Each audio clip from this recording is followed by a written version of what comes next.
بے شک اللہ اپنے بندوں پر بڑا ہی مہربان اور نہایت ہی رحم کرنے والا رؤوف اور رحیم ہے، بڑا مہربان ہے، کرم فرماتا ہے۔ اللہ تعالیٰ اپنے بندوں سے بڑا جلد راضی ہو جاتا ہے۔ وہ اپنے بندوں کو بہت زیادہ مشقت میں نہیں ڈالتا۔ وہ اپنے بندوں سے اپنی نعمتوں کا بدلہ نہیں چاہتا۔ بہت سخت مشقت والی عبادتیں نعمتوں کے بدلے نہیں چاہتا، وہ بڑی جلدی رحم فرماتا ہے۔ اللہ تبارک و تعالی اپنے بندوں کے حق میں رحمت والے فیصلے کرتا ہے، درگزر والا معاملہ فرماتا ہے۔ جگہ جگہ قرآن مجید میں اللہ تعالیٰ نے اپنے بندوں پر رحمت کرنے کا ذکر فرمایا ہے۔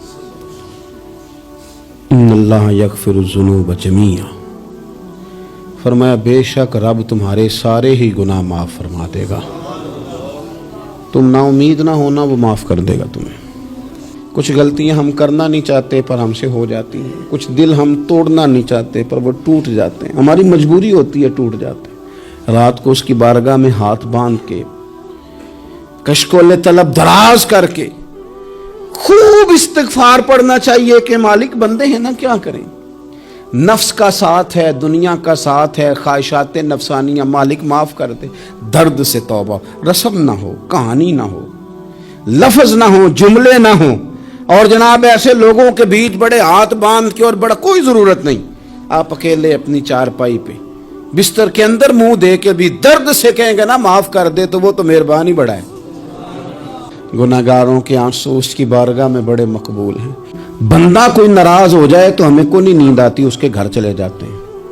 ہم اپنے سارے رشتوں کو، تعلقات کو مینٹین کر کے رکھنے کے عادی ہیں۔ ہمیں پتہ ہے کہ وہاں میں نہیں جا سکا تو بیٹا بھیجتا ہوں، فلاں شادی پہ میں نہیں جا سکا تو بھتیجا بھیجتا ہوں، بھائی بھیجتا ہوں۔ ہر تعلق کا ہم نے خیال رکھا کوئی روٹھ نہ جائے، لیکن کمال ہے نا، یہ نہیں سوچا کہ اگر رب روٹھ گیا تو جب وہ روٹھ جائے نا تو سارے رشتے بھی بندے کے پاس موجود ہوں تو کوئی کرامت نہیں ہوتا، پھر کروڑوں روپیہ جیب میں ہوں تو ڈاکٹروں کی دوائیاں اثر نہیں کرتی۔ وہ روٹھ جائے تو پھر انسان اس طرح سے پھسلتا ہے کہ بڑے بڑے اس کے پاس دروازے ہوتے ہیں پر کسی جگہ اس کا ہاتھ نہیں لگتا۔ خدا را خیال کریں، دنیا روٹتی ہے تو روٹھ جائے، رب رسول ناراض نہ ہونے پائیں، اس کا خیال کریں۔ حضور فرماتے ہیں وہ مسکراتا ہے، اسے خوشی ہوتی ہے جب کوئی اس کا بندہ اس کی طرف رجوع کرتا ہے۔ ماں پیار کرتی ہے اپنے بچے سے لیکن وہ ناراض بھی ہو جاتی ہے بعض چیزوں پہ، بعض معاملات اس کا دل بھی دکھاتے ہیں، بعض جگہ وہ رو کے یہ بھی کہتی ہے کہ تو نے میری محبت کا کوئی نتیجہ نہیں مجھے دیا، میری ساری کمائی تو نے ضائع کر دی۔ والد بہت ساری جگہوں پہ ناراض ہوتا ہے، شکوہ کرتا ہے، کہتا ہے میری بیماریوں کی، پریشانیوں کی، بڑھاپے کی، کمزوریاں کا سبب بیٹے تو ہی بن گیا۔ یہ ساری تکلیفیں تو ٹھیک ہو جائیں تو میری شاید عمر بھی بڑھ جائے، صحت بھی ٹھیک ہو جائے، میں زیادہ دیر جوان رہ سکوں۔ ناراض ہوتے ہیں ماں باپ، اسی طرح ماں باپ راضی بھی ہو جاتے ہیں، وہ بڑی جلدی راضی ہو جاتے ہیں۔ میں اکثر کہتا ہوں کہ والد کو راضی کرنے میں 5-7 منٹ لگ جاتے ہیں، اماں تو 1.5-2 منٹ میں راضی ہو جاتی ہے۔ ابا جی کو 5-7 منٹ لگتے ہیں، کئی دفعہ کہنا پڑتا ہے، کوئی دلائل دینے پڑتے ہیں، لیکن والدہ کے لیے تو کچھ بھی نہیں، آپ نیرا جا کے پیروں میں بیٹھ ہی جائیں، کچھ بھی نہ کریں، آپ پورا روئیں نہ، رونے والا منہ ہی بن جائے تو اماں تو نرم ہی نرم ہے، جس وقت جو مرضی آپ کرا لیں ہو گیا۔ اللہ تبارک و تعالی بلا مثال و بلا تشبیہ سمجھانے کے لیے عرض کرتا ہوں، اللہ بھی بعض معاملات میں اپنے بندوں سے ناراض ہو جاتا ہے۔ وہ کہتا ہے میں تکبر کرنے والوں کو پسند نہیں کرتا، وہ کہتا ہے فسادی پسند نہیں ہے، وہ فرماتا ہے کہ راہوں میں کجی کرنے والے پسند نہیں ہیں، وہ فرماتا ہے کہ بدعہدیاں کرو گے تو میں صبح قیامت تم سے سوالات کروں گا۔ اللہ تبارک و تعالیٰ بہت ساری چیزوں کو ناپسند کرتا ہے، ناراض ہو جاتا ہے، بلکہ نبی پاک صلی اللہ تعالی علیہ وسلم نے فرمایا تم بات کرتے کرتے کوئی ایسا جملہ بول دیتے ہو کہ رب اتنا ناراض ہوتا ہے کہ تمہیں پتہ بھی نہیں ہوتا، تمہارے لیے جہنم کا فیصلہ کر دیتا ہے۔ اس لیے پہلے تولو پھر بولو، خود اپنے لفظوں کی تو تم پہرے داری کرو نا کہ میں کیا کہہ رہا ہوں. کوئی ایسا جملہ، کوئی ایسی بات وارث شاہ مان کری نہ وارثاں دا، کوئی ایسی بات نہ تمہاری زبان سے نکلے. اور حضور یہ بھی فرماتے ہیں کہ اس کا دوسرا پہلو بھی ہے. بعض اوقات تم بات کرتے کرتے ایسا جملہ کہتے ہو وہ اتنا راضی ہوتا ہے کہ تمہارے لیے جنت کا فیصلہ فرما دیتا. مسلمان کو اب یہ حکم ہے، اس ساری گفتگو کا نتیجہ یہ ہے کہ وہ اپنے جذبات پر، خیالات پر، نگاہوں پر، زبان پر، کانوں پر تھوڑی توجہ دے، بے لگام نہ بنے، بے ترتیب نہ بنے، جو طبیعت میں آئے کر نہ گزرے، تھوڑا سا نہ سوچے سمجھے اور تھوڑا سنبھل کے چلے. کبھی ان کاموں کی طرف نہ جائے جن سے رب ناراض ہو جاتا ہے، ان کاموں کی طرف بڑھے جن سے اللہ راضی ہوتا ہے. میرے نبی پاک صلی اللہ تعالی علیہ وآلہ وسلم نے ارشاد فرمایا، بعض احادیث میں لفظ یہ ہیں کہ اللہ اپنے بندوں کو دیکھ کے مسکراتا ہے جو اس کی شان کے لائق ہے. جس ترتیب سے ہم مسکراتے ہیں، جس ترتیب سے ہم روتے ہیں، جس ترتیب سے ہم کسی بات کا اظہار تشکر کرتے ہیں، خدا ان باتوں سے پاک ہے. اب بہت ساری حدیثوں میں آیا کہ وہ مسکراتا ہے، تو کیا مطلب ہے مسکرانے کا؟ تو علماء تفسیر نے لکھا ہے مسکرانے کا مطلب یہ ہے کہ وہ بڑا ہی راضی ہوتا ہے اپنے بندے سے، بڑا راضی ہوتا ہے. یہ مطلب ایک تو مسکرانے کا مطلب یہ کہ وہ بڑا راضی ہو گیا، بڑا راضی ہو گیا، وہ مسکرا دیا اپنے بندے پہ. اور ایک اس کا معنی خود نبی پاک صلی اللہ تعالی علیہ وسلم نے بیان فرمایا. مسند امام احمد بن حنبل میں حدیث ہے، حضور سید عالم علیہ السلام سے صحابہ نے پوچھا، یا رسول اللہ شہید تو بڑے لوگ ہوتے ہیں، شہیدوں میں افضل کون ہے؟ تو اللہ کے حبیب علیہ السلام فرمانے لگے، وہ والا بندہ جو ڈٹ گیا تھا کافروں کے مقابلے میں، وہ ہلا نہیں، پوری طرح ڈٹ کے جو لڑا وہ شہداء میں افضل ہے. حضور فرماتے ہیں وہ جنت کے بالا خانوں میں سیر کرے گا اور رب اسے دیکھ کے مسکرائے گا. رب اسے دیکھ کے مسکرائے گا، اللہ تعالیٰ مسکراتا ہے اسے دیکھ کے. اور اگلے جملے میں حضور نے وضاحت کر دی، فرمایا جب رب دنیا میں کسی پر مسکراتا ہے نا تو اس کا معنی یہ ہے کہ قیامت میں پھر اللہ اسے حساب کوئی نہیں لے گا. جس پر اللہ دنیا میں مسکرا دیا اس سے کوئی حساب، تو وہ کام ڈھونڈنے چاہیے نا جس سے اللہ مسکرائے. ویسے کبھی ہم ایسا کرتے ہیں کہ نہیں کہ کسی کو راضی کیا جائے؟ یہ کام ہم کرتے ہیں کہ ہماری کمپنی کا جو سربراہ ہے وہ ہم سے راضی رہے، جس ادارے میں ہم پڑھاتے ہیں اس ادارے کا بڑا ہم سے راضی رہے. یہ کرتے ہیں ہم، اس کے لیے کچھ نہ کچھ ہیلے بہانے ہم کرتے ہیں. برادری، قبیلہ، علاقہ، بستی، لوگ کسی طریقے سے ہمارے ساتھ مطمئن رہیں، کرتے ہیں نا یہ سارے کام. اس میں تھوڑی مشکل بھی ہمیں آتی ہے لیکن کرتے ہیں. کیا کریں، گھر میں بھی کئی دفعہ ایسا ماحول بنانا پڑتا ہے. چلیں ایک اور میٹھی مثال دیتے ہیں، زیادہ سمجھ میں آئے گی. چھوٹا بچہ خوش رہے، آپ اس کے لیے محنت نہیں کرتے. وہ چھوٹا ہے، اس کو خوش کرنا فرض ہے ابا پہ، لیکن وہ کہتا ہے کہ میں نے موٹر سائیکل لینا ہے. چھوٹا ہے، چلا ہی نہیں پائے گا، تو ابا پھر اسے راضی کرتا ہے، کہتا ہے بیٹے چھوٹا سائیکل لے لے، چل میں تجھے اڑانے والا جہاز لے دیتا ہوں. مقصود کیا ہے کہ اس کو ناراض نہیں کرنا، یہ روئے نہ، اس کا دل نہ ٹوٹے. ہو یارو سنو نا میں کیا کہہ رہا ہوں. اگر چھوٹے بچے کے لیے وہ چیزیں ڈھونڈتے ہو، میرے ابا جی نا اپنے نواسے کے لیے کھلونا لے کے آئے تو بچہ بڑا ہی کھیلا، تو ابا جی کہنے لگے لو پیسے پورے ہو گئے. میرے بچے کو پسند بڑا ہے نا، پیسے پورے کر چھڑے نے، دیکھو نا جی کتنا اس کو راضی ہوا ہے. تو انسان کیا کرتا ہے کہ کوشش کرتا ہے چھوٹا بچہ بھی ناراض نہ ہو، تو وہ چیزیں وہ ڈھونڈتا ہے کہ اس کو کیا پسند ہے، چاکلیٹ لے جاؤں، فلاں چیز لے جاؤں، آئس کریم لے جاؤں. تو ایک بچے کے لیے، گھر کے لیے، سربراہ کے لیے اتنی محنت کرتے ہو، تو وہ کام بھی ہمیں ڈھونڈ کے تلاش کرنے چاہیے نا جس سے رب راضی ہوتا ہے، اللہ راضی ہوتا ہے. بتاؤں وہ کون سے کام ہیں؟ نبی کریم صلی اللہ تعالی علیہ وسلم نے ارشاد فرمایا 3 لوگ ہیں جنہیں دیکھ کے رب مسکراتا ہے. یا رسول اللہ صلی اللہ علیہ وسلم وہ کون سے؟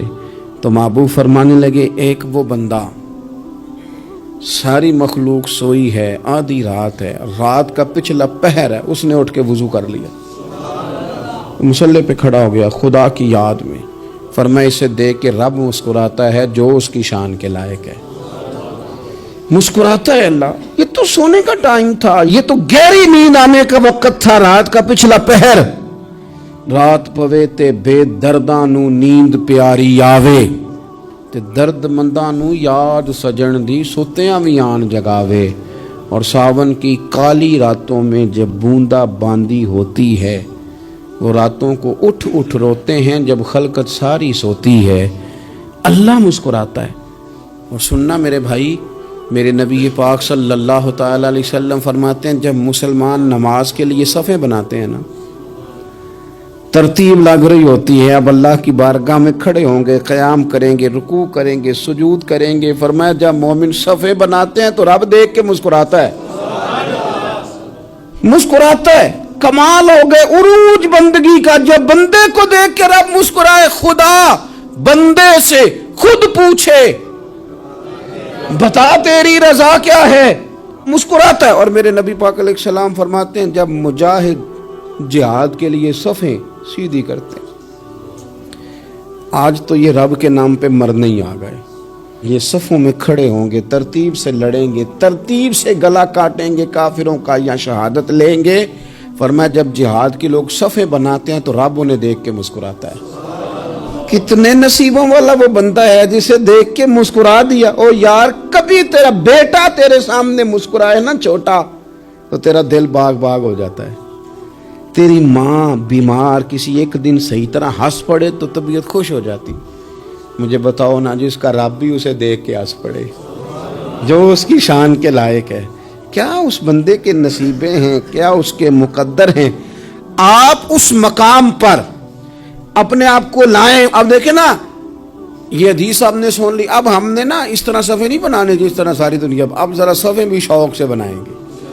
آپ ذرا تھوڑا سا شوق پیدا کریں گے، بھئی یہ تو میں وہ کام کرنے لگا ہوں جسے دیکھ کے رب مسکراتا ہے. نبی پاک صلی اللہ علیہ وسلم نے فرمایا جب کوئی بندہ توبہ کرتا ہے نا، ہم توبہ کا رٹا لگاتے ہیں، یا اللہ میری توبہ، یا اللہ. اور توبہ کا تو مطلب یہ ہے کہ پچھلے گناہوں سے پکی توبہ، آج کے بعد یہ غلطی نہ کرنے کا پکا وعدہ. تو نے ساری شب برات رو کے گزاری ہے، بتا سویرے جھوٹ جوڑنے کا ارادہ ہے تیرا؟ آج کے بعد رشوت تو نہیں نہ لے گا، ملاوٹ تو نہیں نہ کرے گا، یہ توبہ ہے. اور اگر سارے کام اسی طرح کرنے تو پھر یہ توبہ کا رٹا ہے، تو جتنا مرضی لگاؤ. حضرت علی بن ربیعہ رضی اللہ تعالیٰ عنہ فرماتے ہیں میں مولا علی کے ساتھ تھا، مقام حرہ کی طرف جا رہے تھے، حضرت علی نے ہاتھ اٹھا کے دعا مانگی ہماری تعلیم کے لیے. ورنہ حضرت علی ہم صحابہ کو محفوظ عن الخطا تو مانتے ہیں نا. ہاتھ اٹھا کے کہا اے اللہ ہمارے گناہ بخش دے، تیرے علاوہ کوئی معاف کرنے والا نہیں. اور پھر حضرت علی آسمان کی طرف دیکھا اور دیکھ کے نا حضرت علی بن ربیعہ کو تو مسکرائے. حضرت علی بن ربیعہ کہنے لگے حضور مسکرائے کیوں ہو؟ فرمانے لگے ایک دن میں حضور کے ساتھ اسی طرح آیا تھا، اسی طرح حضور نے دعا فرمائی تھی ہماری تعلیم کے لیے، اور پھر حضور مجھے دیکھ کے مسکرائے تھے اور فرمایا جب کوئی بندہ رب کی بارگاہ میں اس طرح استغفار کرتا ہے تو رب مسکراتا ہے اور مسکرا کے فرماتا ہے دیکھ لو میرے بندوں کو پتا ہے کہ میرے علاوہ معاف کرنے والا کوئی نہیں. انہیں پتا ہے، تم اس کی بارگاہ میں رجوع تو لاؤ، آؤ تو صحیح دو آنسو لے کر. اقبال کہتے ہیں کہ موتی سمجھ کے شان کریمی نے چن لیا، قطرے دو گرے میرے ار کے انفال کے. دو میں نے آنسو بہائے تھے تو اس کے کرم نے تو موتی سمجھ کے چن لی. میرے نبی پاک صلی اللہ علیہ وسلم مثال دیتے ہیں، فرمایا ایک آدمی صحرا میں جا رہا، صحابہ سے حضور خطاب کر رہے ہیں. فرمایا ایک آدمی صحرا میں جا رہا تھا، اس نے اپنی اونٹنی پہ کھانا پانی پیسے ہر چیز رکھی ہوئی تھی. صحرا تھا بہت بڑا، درمیان صحرا کے گیا تو تھوڑا سا سستانے کے لیے آرام کرنے کے لیے اونٹنی سے نیچے اترا. اب اس نے اونٹنی کی لگام، اونٹنی کی نکیل اپنے سرہانے کے نیچے رکھی، ہاتھ کے ساتھ پکڑی اور سو گیا. تھوڑی ہی دیر کے بعد جب اس کی آنکھ کھلی تو دیکھا اونٹنی غائب ہے. صحرا میں وہ پیدل نہ آگے جا سکتا ہے، نہ پیچھے جا سکتا ہے، نہ دائیں نہ بائیں. کھانے کو روٹی نہیں, پینے کو پانی کا قطرہ نہیں, تھوڑا ادھر بھاگا ادھر بھاگا, تھک گیا. کریم محبوب فرماتے ہیں وہ پوری طرح نڈھال ہو گیا اور مایوس ہو گیا, معاذ اللہ. مایوس ہو کے دوبارہ اسی جگہ آ کے لیٹ گیا جہاں پہلے لیٹا تھا. انتظار کرنے لگا کہ اب موت ہی آئے گی, آخری وقت ہے. اب نہ میں پیدل یہ صحرا کراس کر سکتا ہوں, نہ پیچھے جا سکتا ہوں, نہ کھانا ہے نہ پانی ہے, سوائے موت کے کوئی سہارا نہیں. حضور فرماتے ہیں وہ رستے میں دوبارہ لیٹ گیا. اچانک اس نے رخ بدلا تو اونٹنی سامنے کھڑی تھی. حضور نے صحابہ سے پوچھا بتاؤ نا اسے بھلا کتنی کو خوشی ہوگی. یا رسول اللہ جسے نئی زندگی مل گئی ہے. آپ دیکھیں نا سارے ڈاکٹروں نے کہہ دیا کہ اس کے تو گردے معدہ جگر ہر چیز ختم ہے, گھر لے جاؤ خدمت کرو, ہر طرف پریشانی ہے. وہ بندہ بھی سمجھ گیا ہے کہ آخری وقت آ گیا, کل جاؤں پرسوں جاؤں, تیاری ہو گئی. سب لوگ آ گئے, باہر والے بھی آ گئے. یہ ماحول ایک عجیب رنگ اختیار کر گیا. اچانک ایک ڈاکٹر نے آ کے کہا نہیں غلطی لگ گئی تھی. مجھے بتائیے انداز کیا ہوتا ہے؟ بغیر دوائی کے بندہ اٹھ کے کھڑا نہیں ہو جاتا. او میں تو بچ گیا ہوں. نبی پاک صلی اللہ علیہ وسلم فرمانے لگے اس کی اونٹنی مل گئی, بتاؤ بھلا اسے کتنی خوشی ہوگی. یا رسول اللہ وہ تو دوبارہ دنیا میں آ گیا. حضور فرمانے لگے اسے کچھ بھی خوشی نہیں ہوئی. جب کوئی رب کا گناہ گار بندہ آ کے توبہ کرتا ہے, رب کو اس سے کئی گنا زیادہ خوشی ہوتی ہے. میرا بندہ آ گیا ہے, میرا بندہ آ گیا, میرے گھر آ گیا. اس نے آنسو بہائے ہیں. اس نے کہا اللہ میں تیرا ہی ہوں, تیرا ہی رزق کھاتا ہوں, تیری ہی زمین پہ رہتا ہوں, تیرے نام سے میری سانسیں چلتی ہیں. وہ آ گیا. فرمایا اس اونٹنی والے سے زیادہ رب کو خوشی ہوتی ہے جب گناہگار آ کے توبہ کرتا. فرمایا رب اس وقت بڑا ہی مسکرائے گا جب قاتل بھی جنت میں جائے گا, مقتول بھی جنت میں جائے گا. یا رسول اللہ مقتول تو گیا, یہ قاتل کیسے چلا گیا؟ حضور فرماتے ہیں جائے گا, اور رب مسکرائے گا جو اس کی شان کے لائق ہے. یا رسول اللہ کس طرح؟ تو نبی پاک صلی اللہ علیہ وسلم فرمانے لگے اس نے ایک مومن کو قتل کیا تھا, وہ شہید ہو کے جنت میں چلا گیا. اب اللہ نے بعد میں اسے توبہ کی توفیق دے دی. پہلے اس نے کلمہ پڑھا, پھر یہ میدان میں اترا, کافروں سے لڑا, یہ شہید ہوا, رب نے اسے بھی جنت دے دی. قاتل بھی جنت میں, مقتول بھی جنت میں. اور بات اتنی انوکھی ہے کہ رب دیکھ کے مسکرا رہا ہے جو اس کی شان کے لائق ہے. ہم جلدی میں ہیں, ہم انتظار نہیں کر رہے کہ شاید توبہ کر جائے, ہم انتظار نہیں کر رہے. لیکن میرے عزیز اتنی جلدی نہ کریں. سوچوں کا صاف ہونا, ذہنوں کا پاک ہونا, اور لوگوں کے بارے میں گمان کا اچھا ہونا. آپ کسی نفسیات کے ڈاکٹر کے پاس چلے جائیں, اسے کہیں ٹینشن بڑی ہے. میں ان کے مضامین پڑھتا رہتا ہوں, وہ سب سے پہلا سبق آپ کو یہ پڑھائیں گے کہ اچھا سوچا کریں. اچھا سوچنے سے بندہ تندرست رہتا ہے. کس سے بندہ تندرست رہتا ہے؟ ہیں جی واقعی. یعنی اس والے پڑوسی کے بارے میں بھی اچھا سوچنا ہے گھر میں, اس والے کے بارے میں بھی, چھوٹے بھائی کے بارے میں بھی اچھا سوچنا ہے, اور بڑے کے بارے میں بھی اچھا ہی سوچنا ہے. یعنی اپنی برادری قبیلے کے بارے میں بھی اچھا سوچیں, جو قبیلے کا نہیں اس کے بارے میں بھی چلیں تھوڑا سا اچھا سوچ لیں. اپنے بارے میں تو اچھا سوچا ہے بڑا. میں کہتا ہوں کہ ہم اپنی غلطیوں سمیت اپنے آپ سے بڑا پیار کرتے ہیں, اور دوسرے کی ایک غلطی نظر آ جائے تو ہمیں گھین آنے لگ جاتی ہے. آپ جلدی نہ کریں, مالک نے موقع دیا ہے بندوں کو, نہ وہ کسی کا رزق چھین رہا ہے, نہ سانسیں چھین رہا ہے, وہ اپنی زمین پہ چلنے بھی دے رہا ہے, رہنے بھی دے رہا ہے. تو جب اس نے موقع دیا ہے آپ بھی تھوڑا موقع دیں. اللہ بڑا کریم ہے, دروازے کھولے گا, اس کے بندے اس کی بارگاہ تک پہنچیں گے. بدگمانیاں اور پھر بدگمانیوں کا عروج, اور اس لیول تک جا کے بات کر دینا کا جہاں سے خوف آئے کہ یار یہ بات نہیں کرنی چاہیے. رسول کائنات سرور دو عالم صلی اللہ تعالی علیہ وسلم فرماتے ہیں کہ اللہ مسکراتا ہے. دیکھو ہمارے ہاں نا ایک اور بھی مسئلہ بن گیا ہے. میں نے کچھ لوگوں کو نا پکا, میرے پیارے ہیں, محبت ہے مجھے, تو میں چونکہ آپ میری کلاس ہیں, میں مشاہداتی اور تجرباتی باتیں بھی کر لیتا ہوں, اسی کی روشنی میں کئی دفعہ گفتگو بھی تیار کرتا ہوں. کچھ لوگوں نے نا پکا ذہن بنا لیا یہ کہنے کا کہ ہاتھ بڑا تنگ ہے,